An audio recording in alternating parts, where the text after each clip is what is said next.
বেশ কিছুক্ষণ পর মোহন ২ কাপ চা নিয়ে সে টি টেবিলে রাখতে আসাদ খান ও মাসুদ খান চায়ের কাপ হাতে তুলে নিল।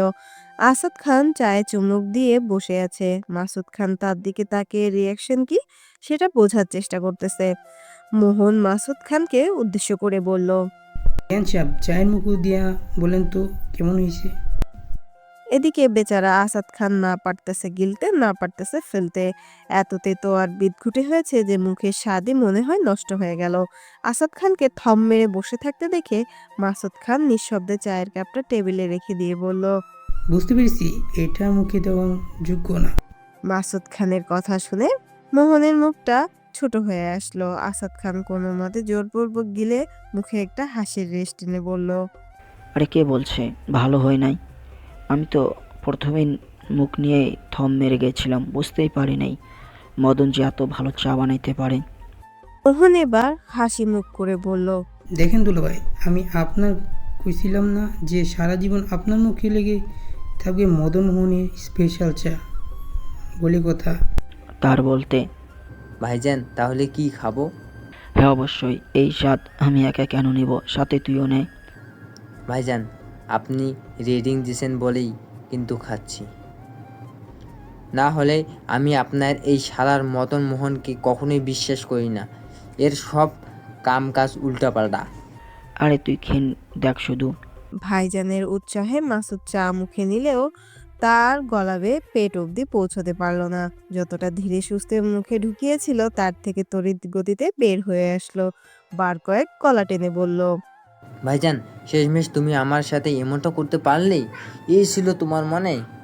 আসাদ খান নীরস ক্লান্ত কণ্ঠে জবাব দিল, ওর বাজে বিদঘুটে চার স্বাদ যদি আমি সহ্য করতে পারি, তাহলে তুই কেন সেই সৌভাগ্য থেকে বঞ্চিত হবি?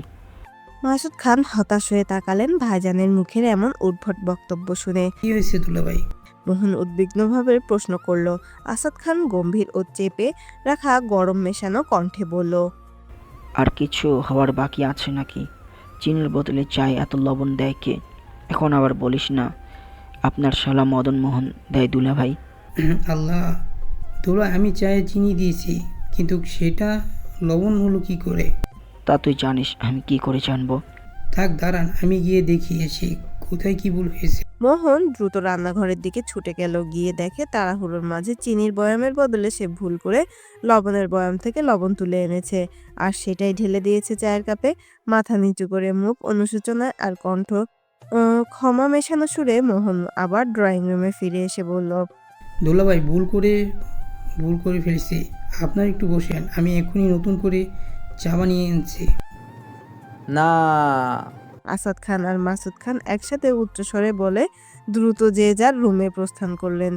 তাদের এমন প্রতিক্রিয়ায় হতবাক হয়ে মোহন বিড়বিড় করে বলল, যা, মানুষ ভালো করতে গিয়ে প্রতিবার দেখি আমি ভিলেন হয়ে যাইতেছি। কি হয়ে দিয়ে কি হয়ে যে দুলাভাইয়ের মন জয় করবো সেটাই এখন বুঝতে পারতেছি না। গোধূলি লগ্নে আকাশ যেন রক্তিম রাঙা সূর্যের শেষ আলিঙ্গনে বিলীন হয়। পাখিরা ঘরে ফেরে আর হাওয়ার মাঝে থাকে এক মায়াবী নিঃশব্দতার আহ্বান। বহুদিন পর বিকালে পার্কের দিকে হাঁটতে বের হয়েছে ইনান, আর আকাশের এত সুন্দর দৃশ্য দেখে চোখ মুখ যেন জড়িয়ে আসছে। একটা গাছের নিচে ঢালাই করা শানের ওপর বসলো। আনমনে আকাশের দিকে তাকিয়ে তার সৌন্দর্য দেখতে ব্যতিব্যস্ত হয়ে পড়ল। এই যে শুনছেন? কোনো এক মেয়ের সুমিষ্ট মধুর আওয়াজের সামনে তাকালো ইনান, তারপর আপনা আপনি মুখ দিয়ে বেরিয়ে আসলো, তুমি? হ্যাঁ, বহু বছর পর আপনার সাথে সাক্ষাৎ হলো। আমি তো ভেবেছিলাম আর কখনো আপনার সাথে আমার সাক্ষাৎ হবেই না। ইনান ভ্রু কুঁচকে বলল, বহু বছর মানে? মাসও তো পুরো হয়নি আমাদের সাক্ষাৎ হওয়ার, আর তুমি বলছো বহু বছর? আপনি যদি মন বুঝতেন তাহলে আর বলতেন না। হোয়াট? কিছু না, বসতে পারি? Why not? রাহা বসতে বসতে বলল, আচ্ছা, আপনার নামটাই তো জানা হলো না এখনো। নাম জানাটা কি জরুরি? হুম হুম। নাম জেনে কি করবা? ভর্তা বানিয়ে খাবো। ইনান কিছু বলতে যাবে তার আগেই তার ফ্রেন্ডরা চলে আসে। দূর থেকে ফ্রেন্ডদের আসতে দেখে ইনান দাঁড়িয়ে পড়ল, তারপর রাহার উদ্দেশ্যে বলল, আসছি, পরে কথা হবে আবার। কিন্তু আপনার নামটা? আবার যেদিন দেখা হবে সেদিন বলবো। এতদিন পর্যন্ত নামটা অজানাই থাক। এখন আমাকে যেতে হবে। ফ্রেন্ডরা তোমার সাথে আমাকে দেখে নিলে পরে মজা নেবে। কথাগুলো বলে ইনান আর এক মুহূর্তের জন্য সেখানে দাঁড়ালো না, দ্রুত চলে গেল। আর রাহা স্থির দৃষ্টিতে সেই যাওয়ার দিকে তাকিয়ে থাকলো। ইনান যেতে যেতে একবার পেছনে ফিরে রাহার দিকে চাইলো। মুখে ছিল চিরচেনা সেই অমায়িক স্নিগ্ধ হাসি। মাথা চুলকাতে চুলকাতে সে আবার সামনে তাকালো, যেন কিছুই হয়নি। কিন্তু সপ্তদশী চঞ্চলা রাহার হৃদয়ে যেন গেঁথে গেল সেই হাসি। মুহূর্তেই মৃদু কম্পন সৃষ্টি হলো তার বক্ষস্থলে। রাহা এখনো ইনানের যাওয়ার পানে দৃষ্টি স্থির রেখে বিড়বিড় করে বলল, ফাজিল ছেলে, আবার তোমাকে হারিয়ে ফেললাম। এবারও তোমার নামটা জানতে পারলাম না। আর কি কখনো আমাদের দেখা হবে না?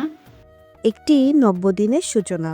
আলোয় ধুয়ে যাচ্ছে বিগত রাতের ক্লান্তি। নতুন স্বপ্নের ডানায় ভর দিয়ে জেগে উঠেছে যান্ত্রিক শহরের সাধারণ মানুষ।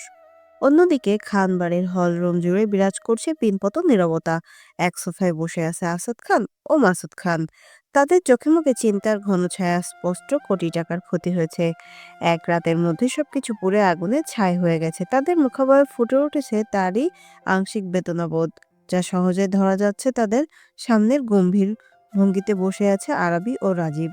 দুজনের নীরবতা যেন আরো ভারী করে তুলেছে পুরো পরিবেশটাকে। দূর কোণে দাঁড়িয়ে আছে মোহন। সে কথা বলছে না, কেবল নিঃশব্দে পর্যবেক্ষণ করছে চারপাশ। সবকিছু না বুঝলেও মোহন এতটুকু অনুধাবন করতে পেরেছে বড় আকারের কোনো ঝামেলা হয়েছে, যার ফলে পরিস্থিতি উদ্বেগজনক।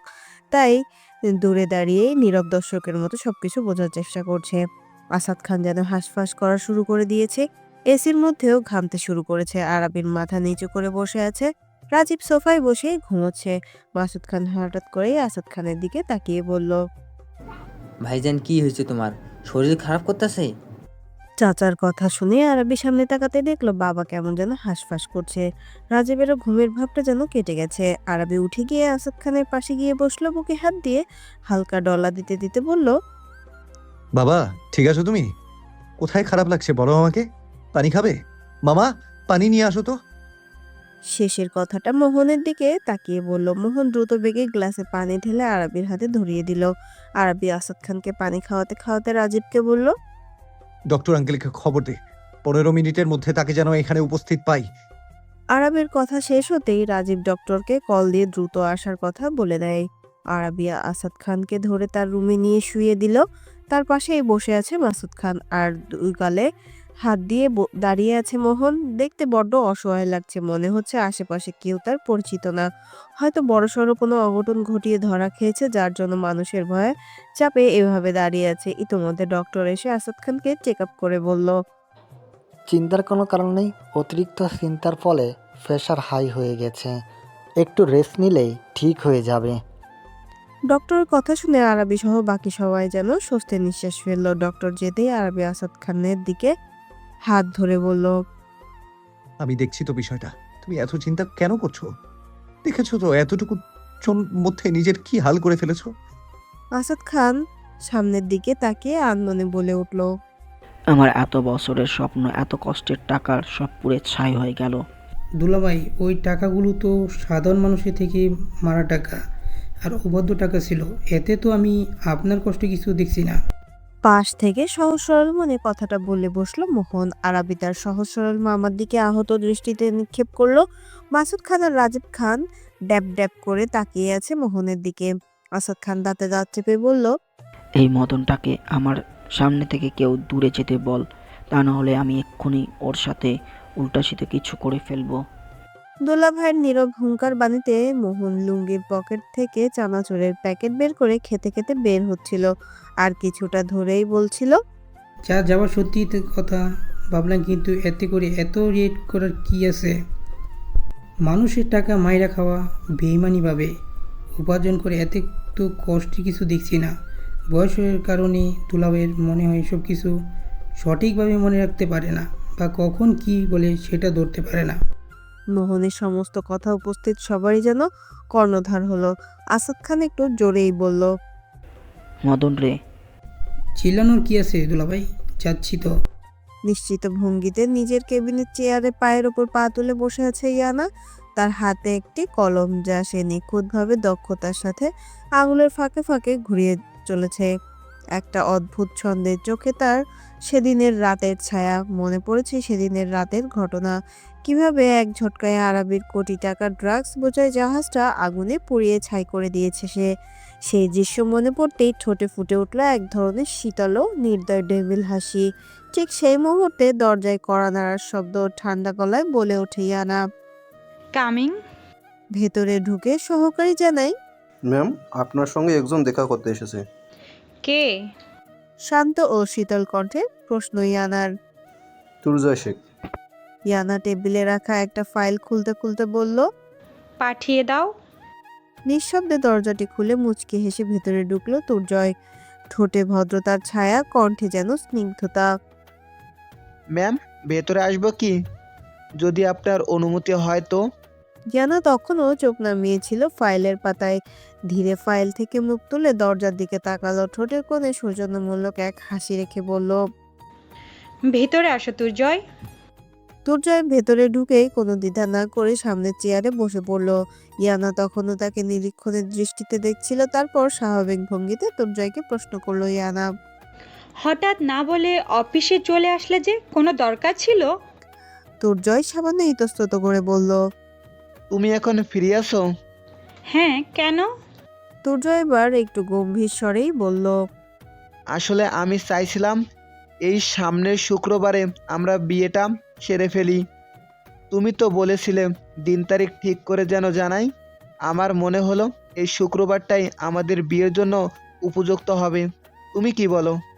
ইয়ানার মুখে এক মুহূর্তের জন্য বিস্ময়ের রেখা খেলে গেল। হয়তো প্রস্তুত ছিল না এমন সরাসরি প্রস্তাবের জন্য, কিন্তু দ্রুত নিজেকে সামনে নিয়ে বলল।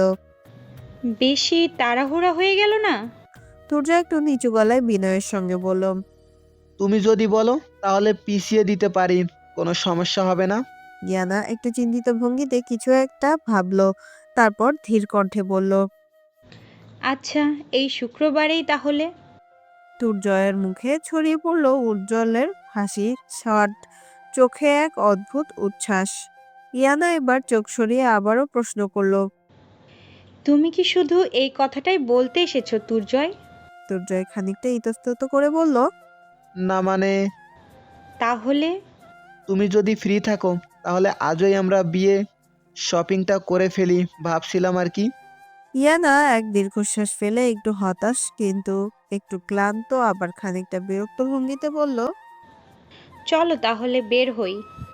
ইয়ানার কণ্ঠে কোনো রকম আবেগ প্রকাশ না থাকলেও চোখে এক ধরনের অদ্ভুত জেদ ছিল। সে নিজের কেবিন থেকে বের হয়ে ম্যানেজারকে সব দায়িত্ব বুঝিয়ে দিয়ে তুর্জয়ের সঙ্গে বেরিয়ে গেল। গাড়ি এসে থেমেছে বড় এক শপিং মলের সামনে। প্রথমে তুর্জয়, তারপর ইয়ানা বের হয়ে আসলো। সরাসরি চলে গেছে লেহেঙ্গার দোকানে। দোকানদার একে একে বেশ কয়েকটা লেহেঙ্গা বের করে দেখাচ্ছিল। তার মধ্যে কোনোটা যেন ইয়ানার চোখে ধরছিল না। তুর্জয়কে বলে সে দোকানদার থেকে বের হয়ে আসলো। আরেক দোকানে গেল। বেশ কয়েকটা লেহেঙ্গা দেখে তুর্জয়ের একটা গোলাপি রঙের উপর সোনালী রঙের স্টোনের কারুকার্যের মধ্যে একটা লেহেঙ্গা পছন্দ হলো। সেটা ইয়ানার সামনে ধরে বলল। এইটা কেমন? একদম বাজে, তোর চয়েস বহুত খারাপ। চেনা পরিচিত কণ্ঠস্বর কর্ণধার হতেই ইয়ানা আর তুর্জয় পিছে ঘুরে দাঁড়ালো। আরাবি, রাজীব, ফাহাদ ও নিলয় দাঁড়িয়ে আছে। আরাবি সামনে যেতে যেতে বলল। নিজের পছন্দ বলতে তো কিছু নাই। যে মেয়েটাকে বিয়ে করতে চাস সেটা অন্য কারো পছন্দ করা, অন্য কারো আমানত। সারা ছ্যাঁচড়া দেখেছি কিন্তু তোর মতো ছ্যাঁচড়া দেখিনি। ইয়ানা এখনো ড্যাব ড্যাব করে আরাবির দিকে তাকিয়ে আছে। তুর্জয় আরাবির উদ্দেশ্যে বলল। এখানে চলে এসেছিস? হাড্ডি না সুরে মারলেও কুত্তার মতো সব জায়গায় চলে আসিস কেন? উপোস মিষ্ট কুত্তারও সম্মান আছে, যেখানে সেখানে যায় না, কিন্তু তোর তো তাও নাই দেখছি। তাই তোকে কুত্তার সাথে তুলনা করাও মানায় না। পেছন থেকে ফাহাদ, নিলয়, রাজীব একসাথে গর্জে উঠল। তিনজনই তুর্জয়ের দিকে তেড়ে আসতে নিলে আরাবি হাত উঁচু করে থামিয়ে দেয়। তারপর তুর্জয়ের উদ্দেশ্যে বলল। উড়ে নে, যত পারিস উড়ে নে। তারপর সুতো ধরে যখন দিব এক টান, তখন মুখ থুবড়ে জমিনে পড়বি। জোকার একটা। তুর্জয়কে পাশ কাটিয়ে ইয়ানার সামনে গিয়ে দাঁড়িয়ে বলল। সুইট হার্ট, এভাবে ড্যাব ড্যাব করে আমার দিকে তাকিয়ে কি দেখছিলে? আই নো সুইট হার্ট, আমাকে আজকে খুব ড্যাশিং আর হ্যান্ডসাম লাগছে। তাই বলে কি তুমি এভাবে আমার দিকে তাকিয়ে থাকবে? আমার বুঝি লজ্জা করে না? আরাবির উদ্ভট কথায় ইয়ানা যেন বেশ বিরক্ত হলো। আরাবিকে পাশ কাটিয়ে যেতে নিলে আরাবি সামনে হতে হাত বাড়িয়ে ইয়ানার পথ আটকে দেয়। সুইট হার্ট, তুমি জানো আমি কাউকে কোনো কাজের জন্য ফোর্স করি না, রিকোয়েস্টও করি না। আমার যেটা ভালো লাগে আমি সেটা জোর করে হলেও নিজের করে নিই। আর সেখানে তুমি তো আমাকে বারবার রিজেক্ট করে এই লোকটাকে বিয়ে করতে চাইছো। হ্যাঁ, তাতে তোমার কোনো সমস্যা? সুইট হার্ট, তুমি ভালো করেই জানো আমি কারো সামনে নত হই না। সেখানে আমি বারবার তোমার সামনে নত হচ্ছি, দরকার হলে আরো হব। তখন তুমি আমার না হয়ে কি করবে? তখন আমি তোমার না হয়ে তোমাকে কিভাবে ধ্বংস করা যায় তার পরিকল্পনা করব। আর সব শেষে তোমাকে আমি অপঘাতে মৃত্যু উপহার দিব। বুঝতেও পারবে না প্রাণ পাখি কখন কিভাবে উড়াল দিবে। আরাবির বুকের ওপর দু হাত রেখে ইয়ানার দিকে মোহনীয় দৃষ্টি নিক্ষেপ করে বলল। বেবি। ইয়ানা বিরক্তিকর মুখ নিয়ে বলল। ডিসগাস্টিং। মাঝখানে কেটে গেছে 3 দিন। সময়টা যেন দ্রুতই চলে গেছে। আজ তুজয় আর ইয়ানার বিয়ে। এই 3 দিনে আরাবি আর তাদের কারো সামনেই আসেনি। এক নিঃশব্দ দূরত্ব রেখেই যেন সেদিন নিজেকে সরিয়ে ফেলেছে ইনায়া ও তুর্জয়ের থেকে। ঢাকার আভিজাত এক কমিউনিটি সেন্টারে রাজকীয় আয়োজনে অনুষ্ঠিত হতে যাচ্ছে এই বিয়ে। আমন্ত্রিতদের তালিকায় রয়েছে দেশের বহু স্বনামধন্য ব্যক্তিরা। পুরো জায়গা যেন আলোকসজ্জা আর আভিজাত্যের ছোঁয়ায় এক অনন্য আবহ তৈরি হয়েছে। ইনান যেন বিশ্বাসই করতে পারছে না আজকে তার বড় বোনের বিয়ে। সে বিয়ের জন্য রাজি হবে বা বিয়ে করতে চাইবে এটা তার কল্পনার বাহিরে ছিল। 3 দিন আগে যখন ইনানকে ডেকে বলেছিল এই শুক্রবারে আমার বিয়ে, তখন ইনান যেন বড়সড় একটা ঝটকা খেয়েছিল। তার কাছে মনে হচ্ছিল সে স্বপ্ন দেখছিল বা তার কান নষ্ট হয়ে গেছে, যার জন্য সে ভুল শুনেছিল। কিন্তু তার চিন্তা চেতনা সবকিছু ভুল প্রমাণ করে ইনায়া তাকে আশ্বস্ত করে বলে এই শুক্রবারে সত্যিই তার বিয়ে। ইনান যেন খুব খুশি হয়েছিল। আজ ইনান একটু যেন বেশি ব্যস্ত।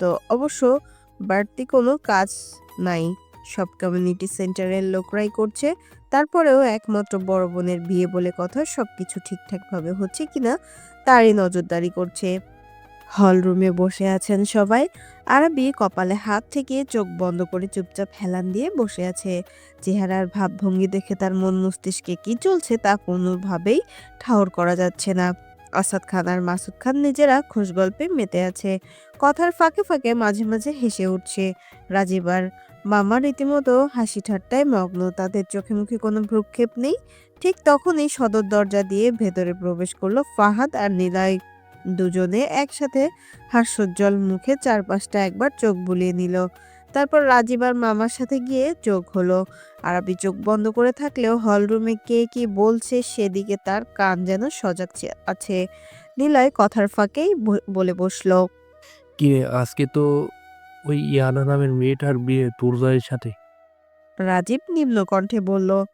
যাক, অবশেষে ইয়ানা নামক আপদটা তো বিদায় হচ্ছে। মাসুদ খান আসাদ খানের সাথে গল্পে ব্যতিব্যস্ত থাকলেও বিয়ের কথা কর্ণপাত হতেই তাদের দিকে প্রশ্ন ছুড়ে দিল। কার বিয়ে হচ্ছে? কার আবার আঙ্কেল? ওই যে ইয়ানের নামে মেয়েটার।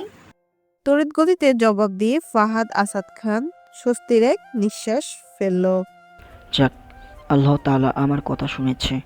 না হলে এই মেয়েটার জন্য কখন যে আমার ছেলেটা ভুলভাল পদক্ষেপ নিয়ে বসতো। আল্লাহর লাখ লাখ শুকরিয়া। তাদের কথোপকথনের মধ্যে আরাবি আর এক মুহূর্তের জন্য সেখানে বসলো না। লম্বা লম্বা পায়ে তার রুমে চলে গেল। সবাই একবার তার যাওয়ার পানে কিছুক্ষণ তাকিয়ে থাকলো, তারপর আবার যার যার কাজে ব্যস্ত হয়ে গেল। সকাল পেরিয়ে দুপুর গড়িয়েছে। কিছুক্ষণ আগে সবাই জুম্মার নামাজ পড়ে ফিরেছে। পরিবেশে এক ধরনের ভারী প্রতীক্ষার ছাপ। তুর্জয় তার বাবা ইতোমধ্যে কমিউনিটি সেন্টারে প্রবেশ করেছে। বর বেশি তুর্জয়কে আজ যেন অসাধারণ লাগছে, স্নিগ্ধ, পরিপাটি আর রাজপুত্র সুলভ। হামিদ শেখ উপস্থিত অতিথিদের আন্তরিকভাবে শুভেচ্ছা ও কুশল বিনিময় করছে। স্টেজে একা বসে আছে তুর্জয়। সাধারণত এমন দিনে কনে বর আসার জন্য অপেক্ষা করে, কিন্তু আজ এখানে চিত্রটা সম্পূর্ণ ভিন্ন রূপ ধারণ করেছে। এখানে বরই অপেক্ষা করছে কনের আগমনের জন্য। এমন সময় ইনান ধীরে ধীরে স্টেজের দিকে এগিয়ে এলো। তুর্জয় ওকে দেখে একগাল হাসি মুখে বলল। কেমন আছো ইনান? সব ঠিকঠাক তো? হ্যাঁ ভাইয়া, সব ঠিক আছে। আপনার সব ঠিকঠাক তো? একদম ফার্স্ট ক্লাস। কথার ফাঁকে ফাঁকে দুর্জয়ের চোখ বারবার ঘুরে যাচ্ছে সদর দরজার দিকে। সেই ভঙ্গি লক্ষ্য করে ইনান হেসে ঠাট্টা সুরে বলল, ভাইয়ার বুঝি আপুর জন্য তর সইছে না আর। ইনানের কথায় দুর্জয় যেন একটু লজ্জা পেয়ে যায়। মুখের অস্বস্তি হালকা ছাপ ফুটে ওঠে, কিন্তু কিছুটা হেসে আমতা আমতা করে সে বলল, অমন কিছু না, আসলে অনেকক্ষণ হয়ে গেল তো, এখনো এলো না, তাই একটু উদ্বিগ্ন লাগছে। আমার সাথে আপুর কথা হয়েছে, তারা রাস্তায় আছে, আর কিছুক্ষণের মধ্যেই পৌঁছে যাবে। দুপুরে খাওয়া দাওয়ার পর সবাই যেন যার যার রুমে বিশ্রাম নিচ্ছে। মোহন কি যেন মনে পড়ে হল রুমে এসেছিল, তখনই খেয়াল করলো আরাবি তৈরি হয়ে তাড়াহুড়ো করে বের হচ্ছে। পেছন থেকে মোহন ডেকে বলল, ভাগ্নি কই যা? এই এই বর্বু দুপুরবেলা। আরাবির গতিবিধি থেমে গেল, পিছনে ঘুরে বলল, বউ আনতে যাই মামা। ভাগ্নি আমিও যাবো তোর লোকে বউ আনতে। কিন্তু মামা, কোনো কিন্তু না। আরাবি এবার মোহনকে আপাদমস্তক দেখে বলল, তুমি কি এভাবেই যাবে মামা? আরে ভাগ্নি, লুঙ্গি থেকে ভালো জিনিস আর কি আছে নাকি? এই গরমে লুঙ্গি একমাত্র আরামদায়ক পোশাক, যা পরিধান করা লাগে শরীরের সমস্ত অঙ্গ প্রত্যঙ্গ পই পই করে বাতাস ঢুকে যায়। আরাবি আহত দৃষ্টিতে এবার মামার দিকে তাকিয়ে আবার সামনের দিকে হাঁটা দিল। মোহন ও আরাবির পিছু পিছু ছুটল। ইনায়া আজ পড়েছে গাঢ় মেরুন রঙের এক জমকালো লেহেঙ্গা, যার প্রতিটি ভাঁজ জুড়ে রয়েছে সূক্ষ্ম ও ভারী নকশার চমৎকার কারুকাজ। তার মুখে রয়েছে হালকা অথচ পরিপাটি সাজ, যা তাকে আরো মোহনীয় করে তুলেছে। একবার তাকালে চোখ ফেরানো দায় হয়ে পড়েছে, যেন সে যেন এক জীবন্ত পুতুল, রাজকীয় আভায় আবৃত এক অপরূপ কনে। বউ সাজে তার সৌন্দর্য যেন অপার, উপস্থিত সবাইকে যেন মুগ্ধ করে দিচ্ছে। স্টেজের মাঝখানে রাজকীয় সাজে বসে আছে ইনায়া। চারপাশে একবার চোখ বুলিয়ে নিল, দেখলো দুর্জয় হামিদ শেখের সঙ্গে কি যেন গম্ভীর আলোচনায় মগ্ন। ইয়ানার এক পাশে নীরব দাঁড়িয়ে আছে রাজ। কিছুক্ষণ নীরব থাকার পর রাজ নিচু স্বরে বলল, ম্যাম, আপনি এভাবে হঠাৎ করে বিয়ের সিদ্ধান্ত নিয়ে ফেললেন, বুঝতে পারছেন তো এর ফল কি হতে পারে আমাদের জন্যে? ইয়ানা কোনো উত্তর দিল না। রাজ আর একটু কণ্ঠ খাদনে নামিয়ে বলল, আপনি চাইলে এই মুহূর্তে পুরো আয়োজনটা থামিয়ে দিতে পারি। আপনার এই বিয়ে আটকে দেওয়া কোনো ব্যাপারই না। দুর্জয় তখন ধীরে ধীরে তাদের দিকে এগিয়ে আসছে, সেটা টের পেয়ে ইনায়া চোয়াল শক্ত করে বলল, তোমার কিছুই করতে হবে না রাজ, তুমি চুপচাপ করে শুধু সব দেখো। কিন্তু ম্যাম। ইনায়া মুখ ঘুরিয়ে রাগ ভরা কণ্ঠে বলল, রাজ, আমি তোমাকে বারবার বলেছি আমার সামনে দাঁড়িয়ে কিন্তু কিন্তু করবা না। কিন্তু আবার কি? ইনায়ার গলা যেন এবারে স্পষ্ট ক্ষোভ প্রকাশ পেল। রাজ আর কিছু বলল না। দুর্জয়কে কাছে আসতে দেখে দুজনেই চুপ হয়ে গেল। দুর্জয় সেই ইনায়ার পাশে বসলো, তার কণ্ঠে ছিল এক ধরনের মুগ্ধতা ও কুণ্ঠা। ইনায়া, আজ তোমাকে সত্যি অসম্ভব সুন্দর লাগছে। তোমার দিক থেকে চোখ ফেরানোটাই যেন অসম্ভব দায় হয়ে পড়েছে। ইনায়া নিঃশব্দে বসে রইল, কোনো প্রতিক্রিয়া জানালো না। দুর্জয় একটু ইতস্তত করে জবাবে বলল, আর একটু পরে কাজই চলে আসবে ইনায়া। আমি শুধু এতটুকু নিশ্চিত হতে চাই, তুমি এই বিয়েতে রাজি তো? নিজের ইচ্ছেতেই এই বিয়েটা করছো তো? ইনায়া আবার মুখ ঘুরিয়ে বিরক্ত গলায় বলল, রাজি না হলে কি এমনি করে বউ সেজে বসে থাকতাম নাকি? ইনায়ার কণ্ঠের ঝাঁজে দুর্জয় থমকে গেল, আর কোনো প্রশ্ন করলো না। দুর্জয় ও ইয়ানাকে বিয়ের আনুষ্ঠানিকতার মুখোমুখি বসানো হয়েছে। মাঝখানে বেলি ফুল দিয়ে তৈরি একটা নরম ও স্নিগ্ধ পর্দার মতো সাজানো ঝালর ঝুলিয়ে দেওয়া হয়েছে, যেন এক অলক্ষ্য ছায়ার আড়াল। আমন্ত্রিত অতিথিরা ইতোমধ্যে যার যার আসনে বসে পড়েছে, কেউ কেউ আবার উৎসুক চোখে দাঁড়িয়ে আছে দৃশ্যপট দেখার জন্য। ইয়ানার ডান পাশে শান্তভাবে দাঁড়িয়ে আছে রাজ, আর বাম পাশে দাঁড়িয়ে রয়েছে ইনান। দুর্জয়ের পাশে তার কয়েকজন কাছের বন্ধু দাঁড়িয়ে আছে। সবাই অপেক্ষা করছে সেই বিয়ের মুহূর্তের জন্য। কাজী সাহেব বিয়ের খুতবা শুরু করতে যাচ্ছেন, ঠিক তখনই আকাশ কাঁপানো গুলির আওয়াজ। গোটা আয়োজন মুহূর্তে থমকে গেল। এক ঝলকে চমকে ওঠে সবাই। আতঙ্কে ও কৌতূহলে সবার চোখ ঘুরে গেল সদর দরজার দিকে। সবার দৃষ্টি ঠিক কেন্দ্রে দাঁড়িয়ে আছে আরবি। তাকে দেখে দুর্জয়ের মুখে হাসি মুহূর্তেই মুছে জায়গা করে নিল। কালো মেঘের গুলি ছোড়া হয়েছিল শুধু আকাশে। নিছক তার উপস্থিতি জানান দিতে। আরাবির পেছনে ভরসা নিয়ে দাঁড়িয়ে আছে তার সশস্ত্র গার্ডেরা। আর একপাশে রয়েছে তার মামা। ইয়ানা এক ঝলক আরাবির দিকে তাকালো। আরাবি পরনে রয়েছে কালো লম্বা ট্রেন কোট পা অব্দি, তার নিচে সাদা শার্ট ও কালো প্যান্ট। কোটের সামনে খোলা থাকার প্রতিটা কদমে তা যেন বাতাসের সাথে উঠছে। চুলগুলো স্টাইল করে সামনে হালকা ঝুলে থাকার তাকে স্ট্যান্ড ও ক্যাজুয়াল করে তুলেছে। তার পেছনে রয়েছে কালো পোশাকে আরো কিছু গার্ড। আরবি যেন আজ সম্পূর্ণ ভিন্ন রূপে, মাথা থেকে পা পর্যন্ত পূর্ণ মাফিয়া ড্রেসে সজ্জিত, চোখে মুখে আগুনের মতো জ্বলজ্বল অভিব্যক্তি।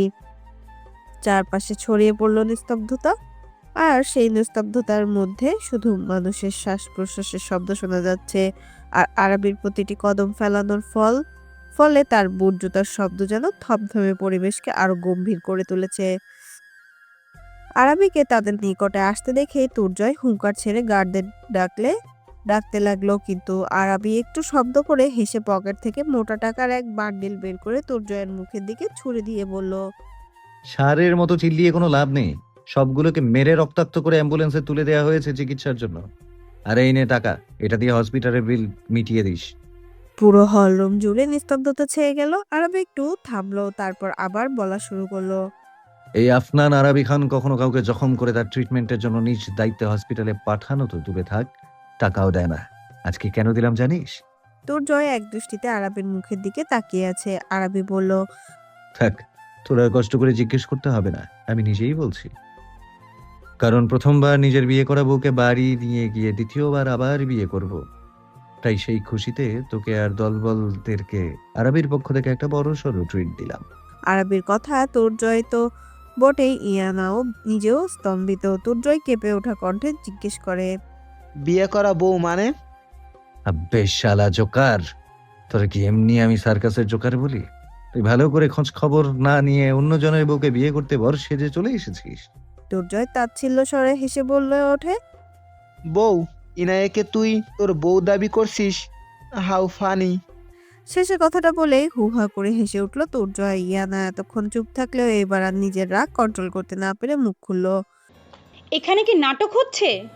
আরাবি ইয়ানার দিকে শান্ত দৃষ্টিতে নিক্ষেপ করে বলল, সুইট হার্ট, এখানে নাটক হচ্ছে না, এই জোকারটা তার সার্কাস দেখাচ্ছে, আর আমরা দর্শক তা দেখে এসে মজা নিচ্ছি।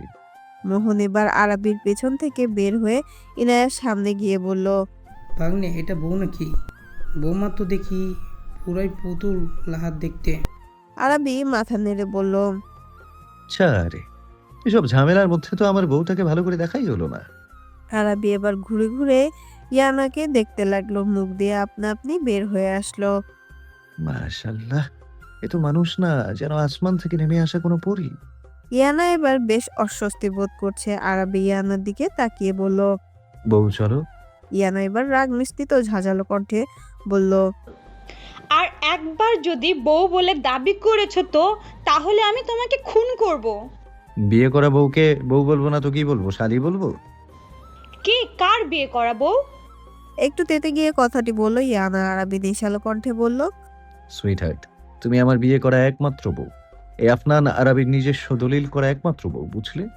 মোহন কথার মাঝেই বলল, ভাগ্নে, বউ তো মানুষের একমাত্র হয় নাকি দ্বিতীয় মাত্র হয়? উফ মামা, তুমি বুঝবে না।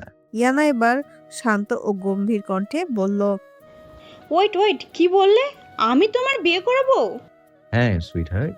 ইয়ানা এবার মুখে ক্ষীণ হাসি বজায় রেখেই বলল, আমি অজ্ঞানে সজ্ঞানে তো দূরে থাক, মরে গেলেও তোমায় বিয়ে করব না। কিন্তু সুইট হার্ট, তুমি তো সজ্ঞানে স্ব ইচ্ছায় আমাকে বিয়ে করেছো, এই যে তার প্রমাণ। কথাটা বলে ইয়ানার সামনে একটা পেপার মেলে ধরলো, সেখানে বড় বড় অক্ষরে ইয়ানার নামে স্বাক্ষর করা।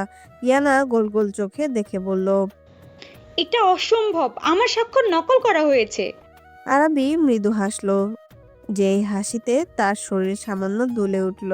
হাসি মুখে বলল, বোকা বউ আমার, মনে করো রাকিব হোসেন তোমাকে ব্যবসায়িক শর্ত প্রযোজ্যের জন্য খালি স্ট্যাম্পে সই করিয়ে নিয়েছিল। সেগুলো অবশ্য আমার নিজেরই সাজানো প্ল্যান ছিল, কারণ আমি জানতাম তুমি স্বইচ্ছায় কখনো আমাকে বিয়ে করতে রাজি হবে না, তাই এতটুকু ছল ছাতুরির আশ্রয় আমাকে নিতেই হয়েছে বউ। উপস্থিত সবাই যেন বেশ জড়সড় একটা ঝটকা খেলো। তুর্জয় কি বলবে বুঝতে পারছে না। হামিদ শেখ ভেতরে ভেতরে ফুঁসছে। তার এতদিনের তিলে তিলে গড়া পরিকল্পনা এই ছেলেটা যেন এক নিমেষে ধূলিসাৎ করে দিল। ইনায়া এবার রাগ মিশ্রিত কণ্ঠে বলল, এই বিয়ে আমি মানি না। তুমি মানো আর না মানো সুইট হার্ট, তুমি আমার বউ। কথাগুলো বলে আর এক মুহূর্ত দেরি না করে ইনায়াকে ঘাড়ে তুলে নিল আরবি। আশেপাশে আমন্ত্রিত উৎসুক ব্যক্তিদের মধ্যে তরুণরা কেউ হাতে হাতে তালি দিচ্ছে, কেউ সিটি বাজাচ্ছে। ইনান হাত পা দাপাদাপি করতে করতে বলল, এই শালা মাফিয়া, স্যার বলছি তোর মতন অসভ্যকে আমি বর বলে মানি না। ছি বউ, বরকে কেউ শালা বলে নাকি? এতে করে আল্লাহ তোমাকে পাপ দিবে আর লোকে শুনলে মন্দ বলবে। ডিসগাস্টিং। তুর্জয় তাদের যাওয়ার পানে তাকিয়ে আছে। ইনান গমগমে স্বরে বলল, এই ছাড়ো আমার বোনকে, কোথায় নিয়ে যাচ্ছ? আরবি যেতে যেতে নীল আর সোহেলকে উদ্দেশ্য করে বলল। এই আমার শালাটাকেও গাড়িতে তুলে নে। আরবির কথায় সোহেল আর নীল ইনানকে তুলে নিল। রাজ ইনায়ার সাথে কথা না বলে অবধি কোনো পদক্ষেপও নিতে পারছে না, কারণ ইনায়া তাকে আগেই নিষেধ করে দিয়েছে, তাই সেও কিছু করতে পারছে না। আলগোছে বের হয়ে যাচ্ছিল। রাজের সামনে ছিল মোহন। একটা চেয়ারের সাথে লুঙ্গি বেঁধে গেছে মোহনের, সেটা অনেক কষ্টে ছাড়ালেও নিচ দিয়ে অনেকটা ছিঁড়ে ঝুলে পড়েছে। আর সেই ঝুলন্ত ছেঁড়াও সে রাজ পা রেখে মোহনের সামনে এক কদম দিতে ফরফর করে লুঙ্গি সম্পূর্ণটা ছিঁড়ে গেল। রাজ দেখে দুহাত দিয়ে চোখ ঢেকে নিয়ে বলল, সরি সরি, আমি বুঝতে পারিনি। বেচারা মোহন অশ্রুসিক্ত ছলছল বদনে রাজের দিকে তাকিয়ে বলল, আজকে যদি আমি ভিতরে হাফ প্যান্ট পরে নাচতাম তাহলে এতক্ষণ আমার ইজ্জতে চাটানি যে হয়ে যেত। আর সেই চাটানি খাওয়ার জন্য সবাই হুমকুড়ি খেয়ে পড়তো, অধ্যক্ষ ছবি তোলার জন্য হুমড়ি খেয়ে পড়তো। মোহনের কথাগুলো শুনে রাজের একটু মায়া হলো। কিছু বলতে যাবে তার আগে মোহন এক ভোঁতর দিল আর বলতে লাগলো, ভাগ্নে, তোর বউ তুলতে এসে আর একটুর জন্য আমি আমার ইজ্জত ফেলে যাচ্ছিলাম রে। সূর্য তখন পশ্চিম আকাশে ঢলে পড়েছে।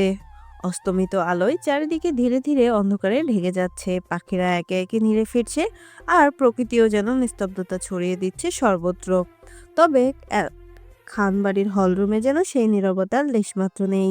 সেখানে এখন টান টান উত্তেজনা বিরাজ করছে। চারিদিকে বন্দুক তাক করে গম্ভীর মুখে গার্ডরা দাঁড়িয়ে আছে, চোখে সতর্ক দৃষ্টি।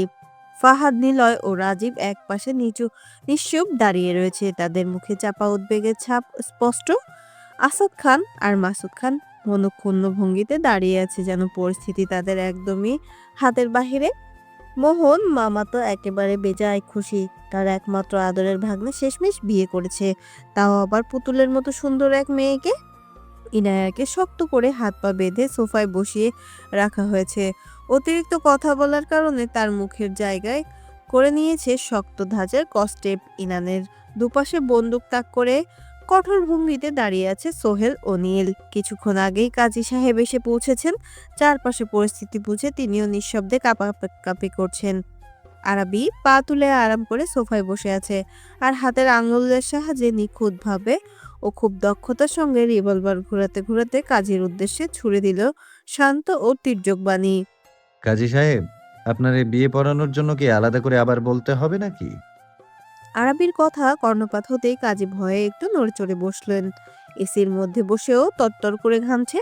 কপালে লেগে আছে বিন্দু বিন্দু ঘাম, যা হাতের উল্টো পিঠের সাহায্যে মুছে নিচ্ছে। ভয়ে জড়ানো কম্পিত কণ্ঠে বলল, বাবা, মোহরানা কত বাঁধবো? আরবি একটু নড়েচড়ে বসলো, তারপর বলল, আমি কি ফকির নাকি বাঁধুম কয়েক কোটি টাকা? কাজী সাহেব আশেপাশে এত বন্দুক তাক করে দাঁড়িয়ে থাকা দেখে রীতিমতো ঘাবড়ে যাচ্ছে, যার ফলে ভয়ে কিছু বলতেও পারছে না। তারপরেও মনে একটু সাহস নিয়ে বলল, বাবা, তুমি তাহলে নির্দিষ্টভাবে টাকার একটা পরিমাণ বলো, আমি সেটাই তুলছি। আরবি কিছুক্ষণ ভাবুক দৃষ্টিতে কাজের দিকে তাকিয়ে থেকে বলল, 1,01,0101 টাকা বাঁধুন। কাজী সাহেব তার সাথে আনা খাতায় কি যেন তুলছে। তার মধ্যে আরবি পকেট থেকে মানিব্যাগ হাতড়ে একটা 1 টাকার কয়েন বের করে টি টেবিলের ওপর রেখে বলল, নগদ 1 টাকা আর বাকি টাকা বকেয়া রাখুন। বকেয়া? হতবিহ্বল কাজী সাহেব আপনা আপনি মুখ দিয়ে কথাটা বের হয়ে আসলো। খাতা থেকে চক্ষুদয় সরিয়ে আরাবিতে দৃষ্টি নিবদ্ধ করলো ভীত সন্ত্রস্ত কণ্ঠে।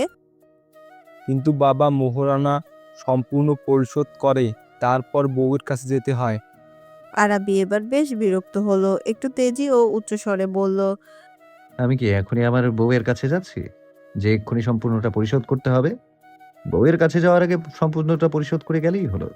এখন এত কথা না বলে বিয়ে পড়ান তো। কাজী আর কোনো কথা বাড়ালো না, বিয়ের খুতবা শুরু করলেন।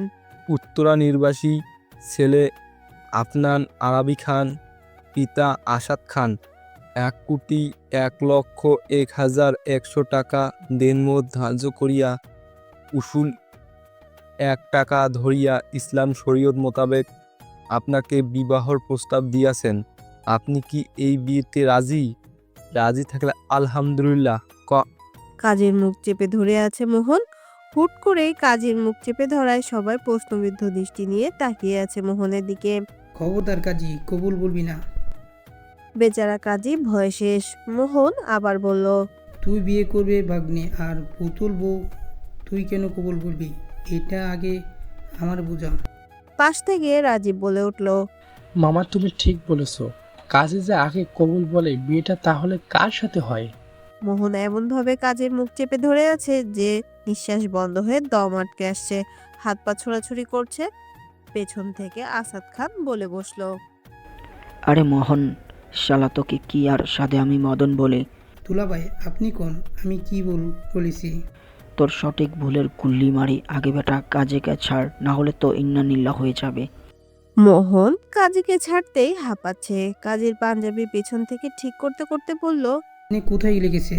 কাজী বড় বড় করে শ্বাস নিয়ে প্রত্যুত্তরে বলল, আরে না, আমার তো কোথাও লাগে নাই, শুধু একটুর জন্য প্রাণ পাখিটা খাঁচা থেকে বের হয়ে উড়াল দেয়নি।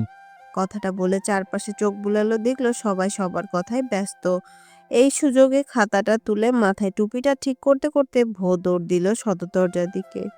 আর যেতে যেতে বলল, বিয়ে করা যেমন ফরজ তেমন জীবন বাঁচানো ফরজ।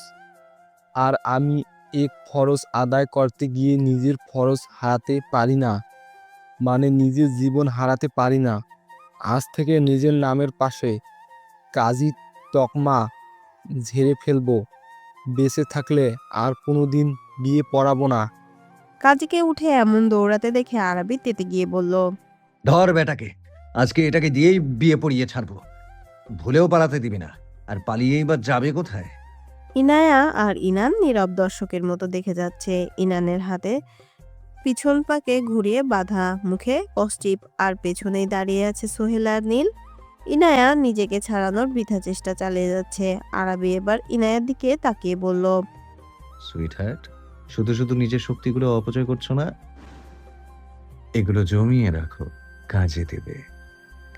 আসাদ খান যেন বিষম খেলো। আসাদ খান এদিক ওদিক চোখ ঘুরিয়ে বলল, অসভ্য নির্লজ্জ একটা, কোথায় কি বলতে হয় জানো না? ফাহাদ, নিলয়, রাজীব মুখ টিপে হাসছে।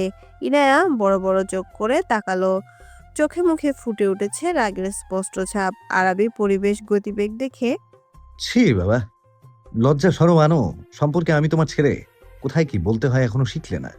আসাদ খান আহত দৃষ্টিতে ছেলের পানে চাইলেন। আরাবি নিজ হাতেই আবার বলল, এই মেয়ে যে ডাইনি টাইপে রাত বিরাতে আমাকে মারার জন্য উঠে পড়ে লাগবে, তার জন্য আমি বলেছি শক্তি জোগায় রাখো, অপচয় করো না। আর তোমরা, ছি, কি ডার্টি মাইন্ড। এর মধ্যে একটা গার্ড কাজীকে ধরে নিয়ে এসেছে। আরাবি টি টেবিলের ওপর রাখা রিভলভারটা কাজীর মাথা বরাবর ধরে বলল, বিয়ে সম্পূর্ণ শেষ না করে যদি আরেকবার পালানোর চেষ্টা করিস, তাহলে সোজা জমের বাড়ির টিকিট ধরিয়ে দেব, তারপর যত পারিস দৌড়াদৌড়ি করিস। কাজী পুনরায় আবার শুরু করলো। ইনায়ার উদ্দেশ্যে বলল, বলো মা, আলহামদুলিল্লাহ কবুল। ইনায়ার মুখে কষ্টিপ থাকার জন্য মুখ দিয়ে শব্দ আসছে। আরাবি ইনায়ার পাশে গিয়ে বলল, ও না বলে কবুল বলো, কবুল। ভাগ্নি বউ তো ছাড়া আর কিছু কইতে পারে না। এতে সুন্দর মেয়েটা শেষমেশে বুবা। কাজী আবার বলল, বলো মা কবুল। মোহন আফসোস সুরে বলল, ভাগ্নে তোর বউ তো বুবা, আমি তাহলে তোর বউয়ের কবুল বলে দিই। কাজী সহ উপস্থিত সবাই মোহনের কথা শুনে হতাশ। আরাবি আবার খেয়াল করলো ইনায়ার মুখ থেকে এখনো কস্টেপ সরানো হয় নাই। সে দ্রুত কস্টেপ সরিয়ে দিতে দিতে বলল, সরি সরি সুইটহার্ট, একদম ভুলে গেছিলাম।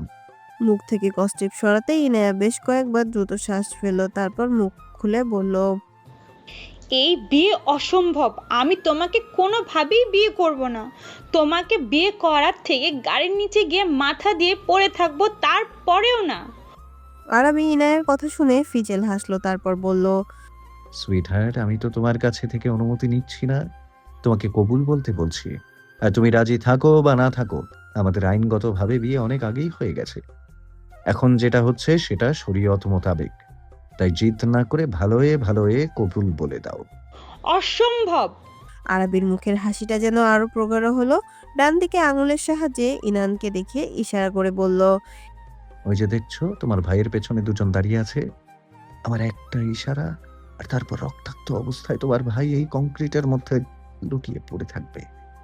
আপন বলতে তো এই ভাই ছাড়া কেউ নেই। শেষমেশ এই ভাইয়ের মৃত্যুর কারণটাও নিজে হতে চাইছো। ইনায়া অশ্রুসিক্ত চোখে ঘৃণার চাহনিতে আরাবির দিকে তাকালো। এতে করে আরাবির কোনো কিছু যায় আসলো না বলে মনে হলো না। আমি তোমাকে শুধু ঘৃণা করি। ঘৃণা করো আর যাই করো সুইটহার্ট, তারপরেও আমার তোমাকেই লাগবে, মানে লাগবে। কাজী সাহেব আবার শুরু করুন। এবার আর কোনো দ্বিধা বাধা দিল না ইনায়া। খানিকটা সময় নিয়ে পরপর 3 বার কবুল বলে দিল। আরাবিতেও রেলগাড়ির থেকেও দ্রুত গতিতে বেগে কবুল বলে দিয়েছে। তা নিয়ে ফাহাদ, নিলয়, রাজীব বেশ মজা নিয়েছে। থমথমে পরিবেশ। ঘড়ির কাঁটা আনুমানিক রাত 10টা বেজে এদিক সেদিক। আসাদ খান, মাসুদ খান নিজেদের রুমে বসে আরাবির এই হুট করে বিয়ে করা, তাও যেন এই মেয়েকে নিয়ে এত সংশয় আছে, তারা সেই মেয়েকে বিষয়টা তাদের কাছে হজম হচ্ছে না সহজে। ইনানকে আরাবি এখানে থাকতে বলেছিল, কিন্তু সে থাকতে নাকচ করে দেওয়ায় তাকে সেফলি বাড়ি পৌঁছে দেওয়া হয়েছে।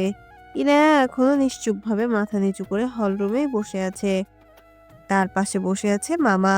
বিয়ের পরেই ইনায়ার হাত পায়ের বাঁধন খুলে দেওয়া হয়েছে। ইনায়া মাথাটা তুলে দেখলো সামনে থাকা ব্যক্তি তার দিকে মায়া ভরা চাহনিতে তাকিয়ে আছে। ইনায়া তাকে বলল, একটু পানি এনে দিবেন?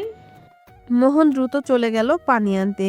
ইনায়া আলগোছে চারিদিকে চোখ বুলিয়ে কোমর থেকে ফোন বের করে ঝটপট রাজের নম্বরে একটা মেসেজ ঠুকে আবার তাড়াতাড়ি ফোন জায়গা মতো রেখে দিল। মোহন পানি এনে দিতেই ইনায়া গ্লাসটা হাত থেকে নিয়ে ঢকঢক করে এক নিমেষে সমস্ত পানিটুকু খেয়ে খালি গ্লাসটা আবার মোহনের দিকে বাড়িয়ে দিল। বেশ চিন্তিত অবস্থায় বসে আছে রাজসহ ইনায়ার সমস্ত গার্ডরা। ইনায়ার দেওয়া রাজকে ছোট্ট মেসেজটা যেন দীর্ঘক্ষণ পর সবাইকে চিন্তামুক্ত করতে পেরেছে। হামিদ শেখ গম্ভীর মুখে বসে আছেন। তুর্জয় ড্রয়িং রুমে থাকা সবগুলো ফুলদানি আছাড় মারে ভেঙে ফেলেছে। সব শেষে কাচের টি টেবিলটার ওপর জোরে করে লাথি মারতেও কয়েক টুকরো হয়ে কাচগুলো ছড়িয়ে ছিটিয়ে পড়ল। রাগে হিতাহিতে ভুলে নিজের চুলগুলো মুষ্টিবদ্ধ করে গাজরে গজরে উঠল। ছাড়বো না আরাবিকে, একদম ছাড়বো না। আমার জানের দিকে হাত দেওয়া, আমার মুগ্ধময়ীর দিকে হাত দেওয়া, সেই হাতেই আর রাখবো না। তুর্জয় শেখ কি জিনিস সেটা এবার পদে পদে বুঝাই দেব। ছেলের মুখে এইসব কথা শুনে হামিদ শেখ হতবিহ্বল হয়ে তাকিয়ে আছে ছেলের পানে। এতক্ষণ ধরে নিজের রাগ নিবারণের চেষ্টা চালিয়ে যাচ্ছিল, কিন্তু ছেলের কথা শুনে নিভে যাওয়া রাগ উত্তপ্ত অগ্নির মতো যেন আবার দাউ দাউ করে জ্বলে উঠল। গর্জিত কণ্ঠে শুধালো, তোমাকে বলেছিলাম ওই মেয়ের জায়গা সম্পত্তি নিজের নামে করে ওর ভাইসহ মেয়েটাকে মেরে পুরা নির্ধ্বংস করে দিতে, আর তুমি কিনা ওই মেয়েকে ভালোবেসে ফেলেছ। তুমি যদি ওই মেয়েকে ভালো না বেসে আমার প্ল্যান অনুযায়ী কাজ করতে, তাহলে এতদিনে আমাদের কার্য হাসিল হয়ে যেত, আর ওই মেয়েটাও এতদিনে দুনিয়ার মায়া ত্যাগ করত। বাবা! তুর্জয় কিছুটা চিৎকার করেই বলল। হামিদ শেখ আকস্মিক চিল্লানোর ফলে কিছুটা চমকালো। নিজেকে স্বাভাবিক করে বলল, ওই সামান্য মেয়ের জন্য তুমি আজকে আমার ওপর চোখ গরম করছো? ও কোনো সামান্য মেয়ে না বাবা, আর ওকে তুমি মেরে ফেলার চিন্তা মাথায় থেকে ঝেড়ে ফেলো। ওর যদি ক্ষতি করার কোনো চেষ্টা করো, তাহলে আমার থেকে খারাপ কেউ হবে না। তর্জনী আঙুল তুলে হামিদ শেখের চোখে চোখ রেখে কথাগুলো বলে চলে গেল তুর্জয়। হামিদ শেখ ধপ করে বসে পড়ল আর ভাবছে তার বিড়াল আজকে তাকেই ম্যাও বলছে। হামিদ শেখ চোখ বন্ধ করলো, ডুব দিল অতীতে। অতীত। হামিদ শেখের বাবা মারা যায় বেশ ছোট থাকতে। তারা ছিল মধ্যবিত্ত, কিন্তু বাবা মারা যাওয়ার পর সবকিছু যেন উল্টে গেল। সংসারে টানাপোড়েন শুরু হলো, যার জন্য ধীরে ধীরে ঋণ নিয়ে সংসার চালাতে হতো। খাওয়া দাওয়া কষ্ট হতে শুরু হলো। দিন যেতে থাকলো, ঋণের বোঝাও বাড়তে থাকলো। পাওনাদাররা বাড়ি বয়ে ঝগড়া বকাঝকা করে যেত সঠিক সময়ে টাকা দিতে না পারার কারণে। দেখতে দেখতে বছর ঘুরে গেল। তার মা একসময় এক আর কোনো উপায়ন্ত না পেয়ে একজন অর্ধবয়স্ক লোকের কথায় বিয়ে করতে রাজি হলো। একসময় বিয়েটাও হয়ে যায়। হামিদ শেখকে নিয়ে সেই অর্ধবয়স্ক লোকের বাড়িতে উঠলো। এত বড় বিশাল বাড়ি দেখে চোখ ধাঁধিয়ে আসলো হামিদের। বেশ খুশি হলো। তার কিছুক্ষণ পরেই বের হয়ে আসলো তার সমবয়সী একজন ছেলে। ছেলেটাকে দেখে খুব শান্ত আর ভদ্র মনে হলো। হামিদ খেয়াল করলো তার মা ছেলেটাকে আজাদ বলে ডাক দিতেই ছেলেটি গুটি গুটি পায়ে তাদের কাছে আসলো। ছেলেটি ঘুরে ঘুরে একবার তার দিকে তো আর একবার তার মায়ের দিকে তাকাচ্ছিল। অর্ধবয়স্ক লোকটি আমার মাকে পরিচয় করাই দিল। আজ থেকে এটাতে আমার নতুন মা, আর পাশে যে ছেলেকে দেখছো সে হচ্ছে তোমার ভাই। মনে থাকবে? আজাদ নামের ছেলেটি মাথা ঝাঁকিয়ে সম্মতি দিল, কিন্তু আমি যেন মানতে পারছিলাম না।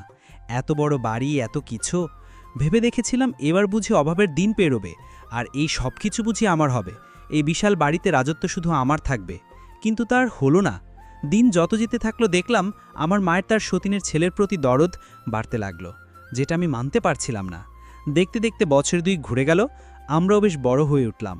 আজাদ আর আমার মায়ের সম্পর্কে কেউ দেখলে বলবে না সৎমা বা সৎ ছেলে। আজাদের সাথে আমার কখনোই পড়তো না। আমি সুযোগ পেলেই ওকে মারতাম, আমার কাজগুলো করাই নিতাম, কিন্তু কখনো কারো কাছে কোনো অভিযোগ করতো না। এভাবেই আমরা বড় হতে থাকলাম। মাধ্যমিক দেওয়ার পরপরই মা মারা গেল। আমি অতটা কষ্ট না পেলেও আজাদ বেশ কষ্ট পেয়েছে। আমার মা আমি যতটা চোখের পানি না ফেলেছি তার থেকে অধিক বেশি আজাদ চোখের পানি ফেলেছিল। মা মারা যাওয়ার 1 মাস পরেই আজাদের উপর অত্যাচার করা, নিজের সব কাজ করা, এগুলোর জন্য আজাদের বাবার চোখে পড়ে গেল। আমি কখনো লোকটিকে বাবা বলে সম্বোধন করিনি, কিন্তু সে তার বাবার কর্তব্য পালন করে গেছে। আজাদ বা আমাকে কখনো দু চোখে দেখে নাই। তারপরেও আমি মানতে পারছিলাম না। এই সুবিশাল বাড়ি আর সম্পত্তি একাই ভোগ করার জন্য আমি মরিয়া হয়ে উঠছিলাম। ধরা খাওয়ার পরে লোকটি আমাকে বেশ কথা শোনায়, আমাকে হুমকি অবধি দেয় বাড়ি থেকে তাড়াই দেওয়ার। কিন্তু সেদিন আজাদ বলেছিল, বাবা বাদ দাও না, আমি কিছু মনে করি নাই, তাই হয়তো আমাকে বের করে দেয় নাই। কথাটা বেশ আত্মসম্মানে লেগেছিল, ভেবেছিলাম এর শেষ দেখে নিব। কেটে গেল আরও কয়েক বছর। এর মধ্যে আমি জড়িয়ে গেলাম কালোবাজারের ধান্দায়। ওই বাসাও ছেড়ে দিলাম। হঠাৎ একদিন আমাকে ডেকে নিয়ে জায়গা সম্পত্তি বুঝিয়ে দেওয়া হলো। আমি পেলাম শুধু একটা বাড়ি, আর আজাদ পেল সব। বিষয়টা মানতে পারছিলাম না। কিছু না বলে সেদিন চলে আসলাম। মাসখানিক পরে আবার গেলাম। আজাদ সেদিন বাড়ি ছিল না। বয়স্ক লোকটি আমাকে দেখে বলল, কি চাই এখানে কেন? তোমাকে না বলেছিলাম এ মুখে আর হতে না? তুমি কি ভেবেছো তোমার সম্পর্কে আমি কোনো খোঁজখবর রাখি না? তুমি কি করো, কোথায় যাও, সব জানা আছে আমার। কারি কারি টাকা তোমার পিছনে ঢেলেও তোমাকে মানুষ করতে পারলাম না, অমানুষ রয়ে গেলে। অমানুষ? আমিও মানুষ? আজকে তোকে দেখাবো অমানুষ কাকে বলে। রাগে হিতাহিত ভুলে সামনে ফল কাটার ছুরি ছিল, তা দিয়ে গলে পোঁচ দিয়ে বসি। তাতেই শুধু ক্ষান্ত হইনি আমি, বেশ কয়েকবার বুকে ছুরি মেরে যখন বুঝান মরে গেছে, তখন বাড়ি থেকে বের হয়ে রাতারাতি কানাডা চলে যাই। সময় পরিবর্তনশীল, বছর ঘুরে, সময় ঘুরে, শুধু জিদ থেকে যায়। এর মধ্যে দেশেও চলে আসি, বিয়ে করি, তুর্জয় হয়। ও বেশ বড় হতেই কানাডা পাঠিয়ে দিই। সময় সুযোগ বুঝে খোঁজ খবর নিয়ে আজাদের বাড়ি যাই। আজাদ এতগুলো বছর পর আমাকে দেখে বেশ চমকায়, ভীতু হয়ে যায়। আমি তাকে দেখে হেসে বলি, কি রে, বসতে বলবি না? মুখ দিয়ে কিছু না বললেও আমি বসে পড়ি। সেদিন জায়গা সম্পত্তি নিয়ে আমাদের আরেক দফা কথা কাটাকাটি হয়। সেদিনও আমি চলে আসি। মাসখানিক পরে আমি আবার যাই, আর এটাই ছিল আমার বড় ভুল। আর এই 1 মাসে আজাদ তার ছেলেমেয়ের নামে সব ট্রান্সফার করে দেয়। ভালোভাবে বলার পরেও যখন দেখি কাজ হচ্ছিল না, আমাদের মধ্যে এক পর্যায়ে হাতাহাতি হলো, তখন আমি একটা ধারালো ছুরি দিয়ে কয়েক ঘাপ দষিয়ে দিতেই মাটিতে লুটিয়ে পড়ে। হলরুমে চিল্লাপাল্লা শুনে বের হয়ে আসে শাহিদা। এই অবস্থা দেখে চিল্লিয়ে উঠে। নিজেকে বাঁচাতে ওকেও খুন করতে একবারও ভাবিনি। সব প্রমাণ লোপাট করে আবার গা ঢাকা দেই। তো বেশ কয়েক বছর কাটিয়ে আবার দেশে আসি। এতদিনে তুর্যের মাও মারা যায়। নতুন করে প্ল্যান বানাতে বসি। কিছু একটা শব্দ হতেই অতীত থেকে বের হয়ে আসলেন হামিদ শেখ। চোখের চশমাটা খুলে পাঞ্জাবির সাথে পরিষ্কার করে চোখে পরে নিলেন। তারপর মনে মনে বললেন, এই এক সম্পত্তির জন্য 3-3টা খুন করেছি আমি। যখন তখন আরও 3টা করতে আমার সমস্যা নাই। আমার রক্ত হয়ে আমার ছেলে যদি বাধা পায় তাহলে? আর কিছু না বলে হু হা করে হেসে উঠল। গভীর নিশুতি রাত। মাত্র কিছুক্ষণ হলো ইয়ানা আরাবির রুমে এসেছে। সারাদিন ধরে ভারী লেহেঙ্গা পরে থাকার কারণে খুব অস্বস্তি বোধ করছে। আরাবি আলমারি থেকে একটা ট্রাউজার আর টি শার্ট নিয়ে ওয়াশরুমে চলে গেল। যেতে যেতে বলে গেল, বউ, তোমার যাবতীয় জিনিস, যা যা জিনিস লাগবে তা আলমারিতে রাখা আছে। ইয়ানা আরাবির কথায় পাত্তা দিল না। ঘরের চারপাশে চোখ বুলিয়ে নিল। ঘরের প্রতিটি আসবাবপত্র বেশ শৌখিন ও মাস্টারপিস কারুকাজের। মানুষটাকে ভালো না লাগলেও ঘরের সাজসজ্জা যা ইয়ানার বেশ মন কাড়ল। যাক, এই ঘরে থাকার মতো অবস্থা তো আছে। সে তো ভেবেছিল হবে কিছু একটা, যা তা অবস্থা ঘরের। ইয়ানা ঘরের চারপাশ দেখতে দেখতে ওয়াশরুমের দরজা খোলার শব্দ হলো। সেদিকে না তাকিয়েই আলমারির সামনে গেল। আলমারি খুলতে চক্ষু যেন চড়ক গাছ। Sari, three piece, kurti, T shirt, যাবতীয় যা লাগে সবই আছে, আর খুব সুন্দর করে সাজানো গোছানো। ইয়ানা সেখান থেকে একটা টি শার্টের প্লাজো নিয়ে ওয়াশরুমে চলে গেল। আরাবি এতক্ষণ আরো চোখে ইয়ানাকে দেখছিল। ইয়ানা যেতেই ধপ করে খাটের ওপর হাত পা টান টান হয়ে শুয়ে পড়ল। সারাদিন বেশ দৌড়ঝাঁপ করতে হয়েছে, শরীর বেশ ক্লান্তও লাগছে। ফোনটা হাতে নিয়ে দরকারি কিছু কাজ দেখে নিল। বেশ খানিকটা সময় নিয়ে গোসল করে বের হয়ে আসলো ইয়ানা। ভেজা চুল বেয়ে টপ টপ করে পানি পড়ছে। ইয়ানা সেই পানিগুলো একটা টাওয়েলের সাহায্যে মোছার চেষ্টা করছে। আরাবি ফোন হাতে চোখ সরিয়ে সেদিকে এক ধ্যানে তাকিয়ে আছে। আরাবি ইয়ানাকে দেখে বিড়বিড় করে বলল, এই যেন স্বচ্ছ বাড়িতে ফুটে ওঠা স্বচ্ছ এক পদ্ম ফুল, আবার পদ্ম ফুল। ইয়ানা একবার আর চোখে আরাবিকে দেখে নিল। ভালো করে চুলগুলো মুছে বেলকনিতে গিয়ে টাওয়েলটা মেলে আবার রুমে চলে আসলো। আরাবি এবার ইয়ানার দিকে তাকিয়ে বলল, সুইট হার্ট, আগেই বলে দিচ্ছি আমি কোনো মুভি বা সিরিয়ালের নায়ক না যে সোফায় ঘুমাবো। তোমার মন চাইলে তুমি ঘুমাও, কিন্তু আমাকে জোর করতে পারবে না। ইয়ানা আর কিছু বলল না, চুপচাপ খাটের এক কিনারে হেলান দিয়ে চোখ বন্ধ করে বসলো। আরাবি লাইট অফ করে নীল রঙের ডিম লাইট জ্বালিয়ে দিল। নীল রঙের আলো এসে ইয়ানার ফর্সা মুখে পড়তেই এক অন্যরকম সৌন্দর্য ফুটে উঠেছে। আরাবি পলকহীন চোখে ইয়ানার দিকে তাকিয়ে গুনগুন করে উঠল, আলো আঁধারে আমারই হাতে আজ কে যেন খুন হয়ে যায়, খুন হয়ে যায় ও আজ এই রাতে। আরাবি ইয়ানার দিকে হতবাক চাহনিতে তাকিয়ে থাকলো। ইয়ানা চোখ বন্ধ রেখেই বলল, আর একবার যদি এই মাঝরাতে উল্টাপাল্টা গান শুনি, তাহলে আমার গানের রিলিক্সগুলো কিন্তু সত্যি রূপান্তরিত হবে। শরতের আকাশে সাদা মেঘের ভেলা ভাসে। আকাশটা থাকে নির্মল, তার সাথে দেখা যায় চারিদিকে কাশফুলের শুভ্রতায় যেন মাখামাখি। প্রকৃতির এক অপরূপ রূপ। ফুরফুরে বাতাসের সাথে পাখির কিচিরমিচির শব্দ যেন এক নব্য প্রভাতের সূচনায় জানান দিল। প্রতিদিনের ন্যায় মোহন আজকেও ছাদে ব্রাশ করে গোল গোল করছে। সবশেষে সকালের সুন্দর প্রকৃতির ফুরফুরে ঠান্ডা শীতল বাতাস শ্বাস প্রশ্বাসের মাঝে গ্রহণ করে টেনে নিল। প্রায় দীর্ঘ সময়ের পর তা আবার দীর্ঘশ্বাসের মধ্যে বের করে দিল। জানালার পাতলা ফিনফিনে পর্দা ভেদ করে দিনের আলো এসে ইয়ানার চোখে মুখে পড়তেই ঘুমটাই নড়বড়ে হয়ে গেল। ধীর গতিতে চোখ খুলে দেখল খাটের এক কিনারে বেকায়দায় শুয়ে আছে। চকিত নয়নে কিছুটা ভরকে গেল। এটা তো তার রুম নয়, তাহলে সে কোথায়? ভাবতেই ধরফরিয়ে বিছানা থেকে উঠল। ঘুমন্ত আরাবিকে দেখেই তার গতকালকের ঘটনা সব যেন মাথা চাড়া দিয়ে উঠল। দীর্ঘ এক হতাশার শ্বাস যেন ইয়ানার বুক চিরে বের হয়ে আসলো। সারাদিন ক্লান্তিতে আর রাতে দেরি করে ঘুমানোর ফলে সকালে সঠিক সময় ওঠা হয়নি, যার ফলে ফজরের নামাজটাও মিস হয়ে গেল। ইয়ানা আর কিছু না ভেবে আলমারির সামনে গিয়ে দাঁড়ালো। আলমারি খুলে বেশ চিন্তিত হয়ে গেল, কি পরবে। বেশ কিছুক্ষণ ভাবুক দৃষ্টির ন্যায় আলমারিতে রাখা সমস্ত পোশাকগুলো ভালো করে পর্যবেক্ষণ করলো। তারপর হাতে তুলে নিল কালো পাড়ের মেরুন রঙের একটা শাড়ি। গোসল শেষে শাড়ির কুচি ঠিক করতে করতে ওয়াশরুম থেকে বের হলো ইয়ানা। আশেপাশে না তাকিয়ে সোজা ড্রেসিং টেবিলের সামনে গিয়ে দাঁড়ালো। বেশ কিছুক্ষণ আয়নায় নিজেকে খুঁটিয়ে খুঁটিয়ে দেখলো। কত বছর পর শাড়ি পরলো তার ঠিক হিসাব নেই ইয়ানার কাছে, অথচ একসময় মায়ের শাড়ি নিয়ে টানাটানি করতো।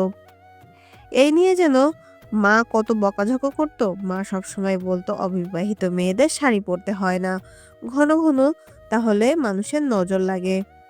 তখন ইয়ানা প্রশ্ন ছুটত কেন পড়তে হয় না আর কিসের নজর লাগে। তখনই শাহিদা বেগম মুখ ঝামটা মেরে বলতো, তা জেনে তোমার কোনো কাজ নেই, আর যেন তোমাকে শাড়ি পরতে না দেখি। কিন্তু কে শুনে কার কথা, সেই আবার শাড়ি পরে বসে থাকতো। মা শাড়ি পরায় দিত না বিধায় অল্প বয়সে শাড়ি পরাটা বেশ আয়ত্ত করে নিয়েছিল। সেই সুবাদে আজ শাড়ি পরতে কোনো সমস্যা হয় নাই।